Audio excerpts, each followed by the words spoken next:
My dear, dear ladies, you have learned a lot about menopause. If you've been following along in this educational series and watching my videos in order, you are becoming quite the menopause expert.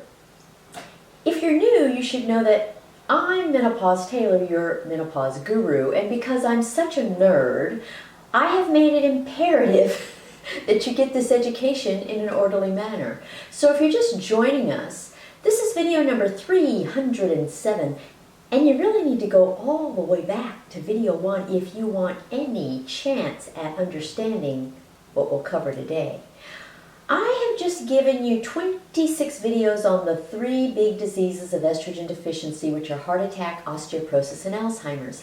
And in those 26 videos, you have learned all about the similarities and differences between the 3, how they pertain to the estrogen window and estrogen replacement, and all the non-hormonal management options in the categories of diet, lifestyle, exercise, vitamins, minerals, supplements, herbs, and non-hormonal medications. Well, this is the second to last video in the unit, and I want to use it to really pull it all together. Don't expect to find this in my book. This particular video is a philosophical summary of the entire unit. You know, I love to do this from time to time, and that's because it helps you stand back and see the big picture and really understand the bottom line. And this solidifies a principle that will serve you well for the rest of your life. So I'll point out the overriding themes of what you've learned in the previous 26 videos, and then I'll deliver the ultimate message. Do you remember making these fortune teller paper gadgets when you were a kid? We made lots of them, and we used them to tell our fortunes. The way you use this is, first you pick a color, red. Then you pick a number, 2. And then you go R-E-D. And then you pick up number 2.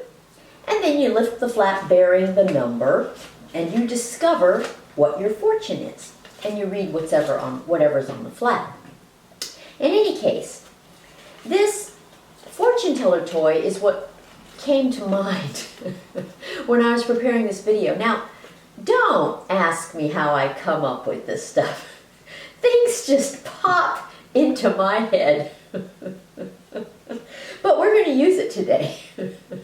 So, in the comparison videos, you discovered that while heart attack, osteoporosis, and Alzheimer's are 3 very different diseases, they are all a direct result of estrogen deficiency. They all begin when you lose your estrogen at the time of postmenopause. And despite the fact that they seem like very different disease processes, they actually have a lot in common. The very fact that they are all consequences of estrogen loss means that estrogen replacement can prevent them.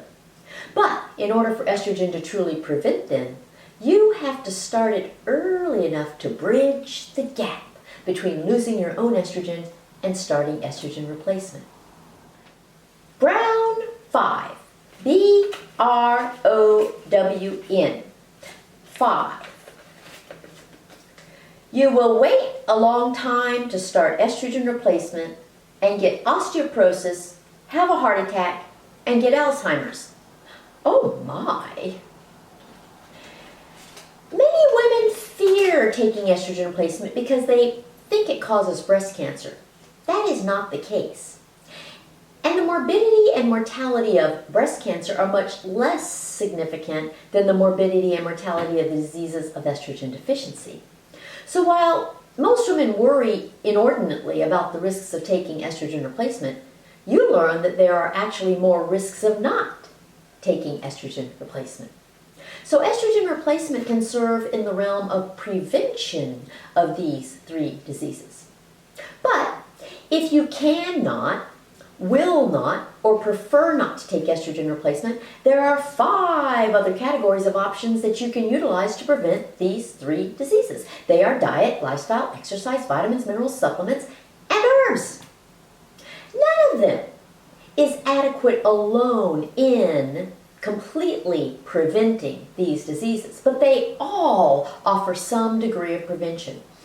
The big limitation of all of them is that they do not offer anything in the realm of intervention or fixin if you already have the beginnings of any of these diseases. Green 8. G-R-E-E-N. Oh, there's 8. You will take calcium and exercise and still have osteopenia and a heart attack. That's not fair. Gosh. And the most efficacious measures of all are those that have to do with your chosen diet and lifestyle and exercise habits. All of these amount to how healthy your lifestyle is. And then there's the category of non-hormonal medication options. And unlike all the other categories of options, they are designed specifically for purposes of intervention and fixin. But there are many side effects and risks that accompany them, and none of them produces as good a result as preventing the disease in the first place. Pink 6. P-I-N-K. 6. You will fracture your hip and spine and end up in a nursing home and suffer from cognitive impairment, all requiring many medications. I don't want that! Throughout this unit, I used a scale that depicted 3 lanes designated prevention, intervention, and fixin. And I'm sure you got sick of seeing this scale. But the reason I kept harping on it is because it creates the foundation for this video that brings it all together.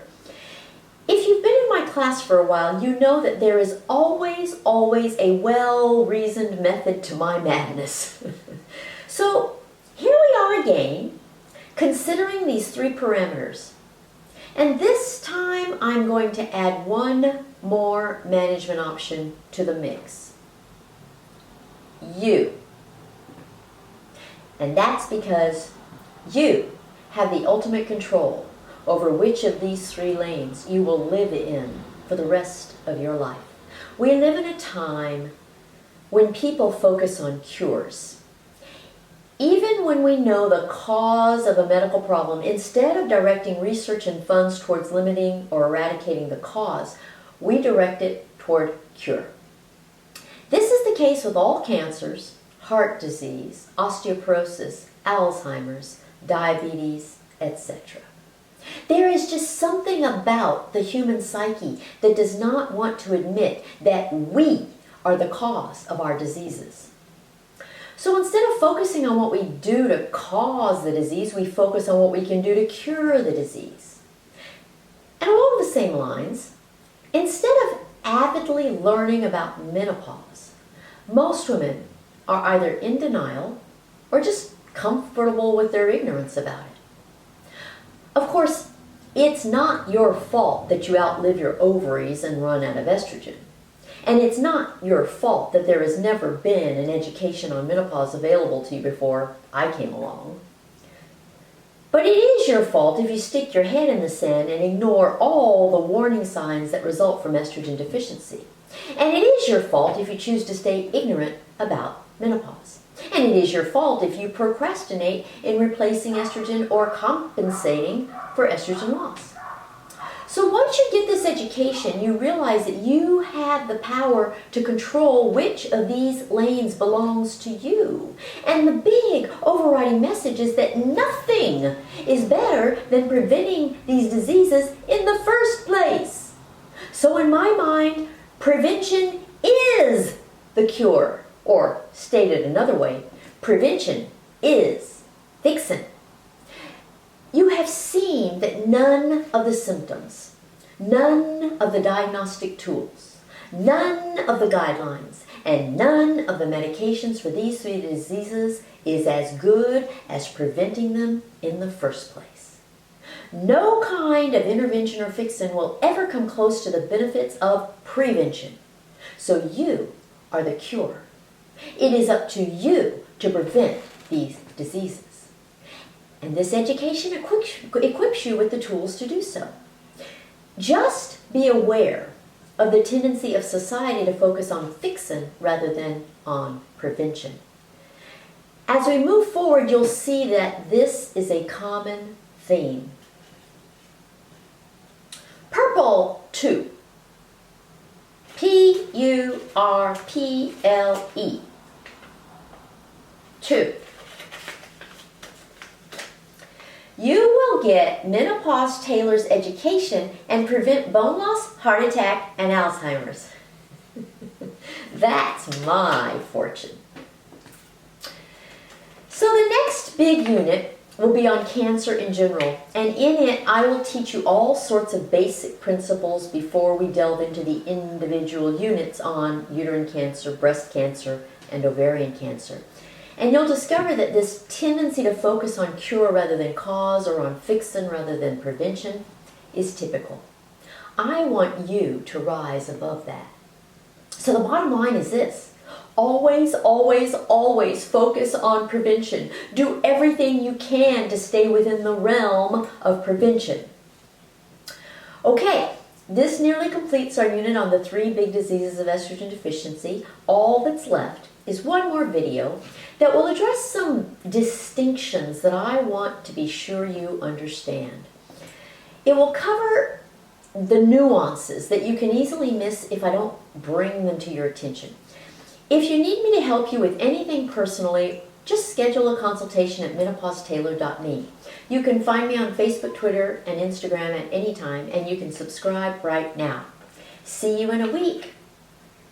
Bye.